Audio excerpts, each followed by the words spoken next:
Okay, so you know how we're always talking about staying ahead of the curve when it comes to travel, right? Yeah, for sure. Well, coming up on May 7th, 2025, there's going to be a big change, and it might really mess with your travel plans if you're not prepared. Definitely something to be aware of. So we're going to do a deep dive on Real ID today, using some official info to figure out exactly what it is, why it's happening, and what it means for you.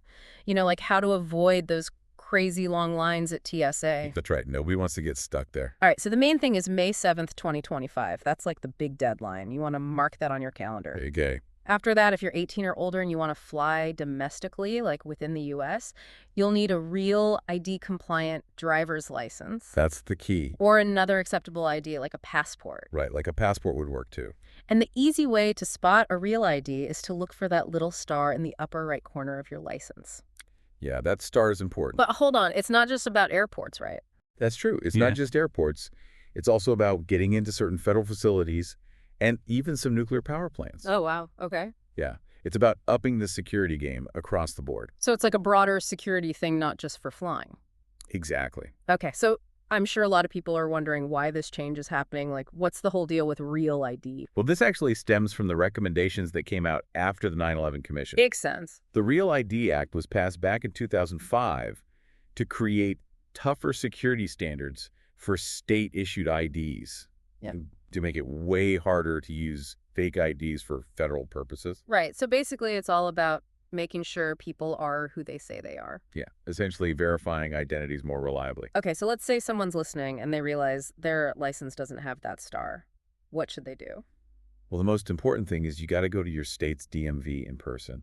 Okay, so no online shortcuts. Usually not. You'll need to bring some documents to prove your identity, your social security wow. number, and where you live. The specifics of what documents you need might be a little different depending on your state, so it's a good idea to check your local DMV's website. Good tip. So check the website before you head over. Exactly. Okay, so trip to the DMV. Got it. But are there any potential problems or things people should watch out for with this whole transition? Yeah, there are definitely some concerns. Like what? Well, for one, a lot of folks might not even have a real ID by the deadline. Really? Yeah, and that could cause some serious backups and frustration at airports, you can imagine.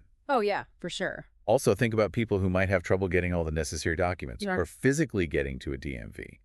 Not everyone has easy access to transportation or the resources to gather everything they need. That's a good point. And, some folks have raised concerns about privacy with a more standardized national ID system. Yeah. Those concerns are out there. Right. There are definitely different viewpoints on that. And there might even be a fee to get the new ID, depending on your state and when your current license expires.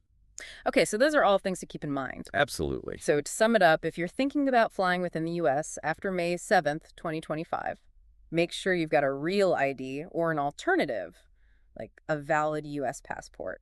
Couldn't agree more. It's crucial. You'll probably start seeing more and more reminders about this at airports and from your local DMV. Yeah, definitely keep an eye out for those. Without that real ID, you could run into delays or even get turned away at TSA. That's the worst case scenario. All right, so real ID is basically the new standard for federal identification and is going to have a big impact on air travel and access to certain federal sites starting next year. And, it makes you wonder about how we'll be asked to prove who we are in the future. Like, Right. will this be the norm? More and more security measures? It's a bit of a trade-off between security and convenience. Definitely something to think about. For our listeners, it's a really good idea to look up the specific requirements in your state just to be on the safe side. Couldn't agree more. Thanks for breaking it all down. Anytime, happy to help. And for all of you listening, thanks for tuning into our deep dive on Real ID. Stay informed, everyone. We'll catch you next time. See ya.